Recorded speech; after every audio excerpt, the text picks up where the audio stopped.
Hello mga Marikoy, welcome sa aming mini vlog.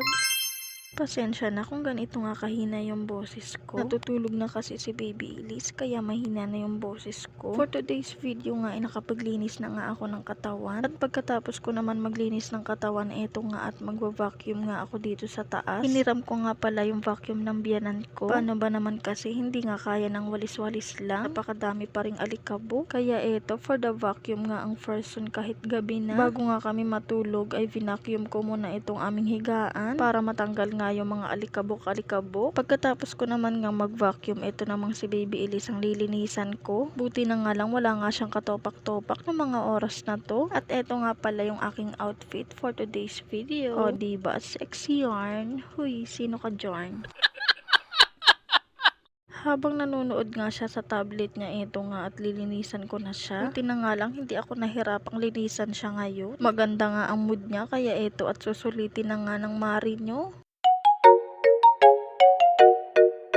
Ito na nga pala siya nung malinisan ko. Fresh na nga siya bago nga kami matulog. For the nood-nood na nga siya sa tablet niya. Hindi pa kasi siya inaantok ng mga oras na to kaya hinayaan ko na nga lang muna siya dyan. At maya-maya nga nagulat nga ako dahil bigla nga siyang tumatawa. Tatawa pala siya sa pinapanood niya sa tablet niya. Pasimple nga lang pala akong nagwi-video ng mga oras na yan. At wala nga siyang kaalam-alam na nagwi-video na pala ako. Kaya eto, tumatawa na nga lang ako ng palihim. Fast forward, nagising nga pala ako ng madaling araw. Nagising nga ako para umihi kaso ito at hindi na nga ako nakatulog. Kaya naman for the video na nga lang ang mari niya. Ito nga pala yung Junakis ko at tulog na tulog nga. Napakahimbing ng kanyang tulog o diba sana all. Hindi na nga ako makatulog ulit kaya ito at bababa nga ako. At dahan-dahan ko na nga binuksan tong maingay na pintuan. At grabe napakaingay talagang buksan nitong pintuan namin. Buti na nga lang hindi nga nagising si Baby Elise sa ingay nito. At eto nakababa na nga ako. Syempre for the timpla nga ng kape ang first one. At hindi nga greatest white ang titimplahin natin for today's video, kundi black coffee na walang halong asukal. At eto, lalagyan ko na nga ng tubig mainit. Kita nyo naman na napakaitim. Malamang black coffee nga eh.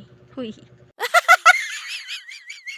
Pagtapos ko naman ngang magtimpla, eto nga at aakyat na ulit ako. Baka kasi magising si Baby Elise. At wala nga ako sa tabi niya at baka nga bigla siyang umiyak. Kaya eto at dahan-dahan nga akong umakyat. At pagkaakyat ko nga, nagsuot nga ako nitong jacket dahil napakalamig. At nagkumot nga rin ako dahil sobrang lamig talaga. Ito nga rin Junakis ko, kinumutan ko dahil napakalamig. Kaso sa sobrang likot nga niyang matulog ay natatanggal nga yung kumot. Eto na nga pala yung itim kong kape. At tignan nyo naman, umuusok-usok pa nga dahil mainit pa nga. Kaya eto at iihipan ko nga muna para mainom ko na nga. Napadami nga ako ng lagay ng kape kaya ayun, napakapait. Tignan nyo naman yung mukha ko dyan, nakakatawa. Napadami kasi ako ng lagay.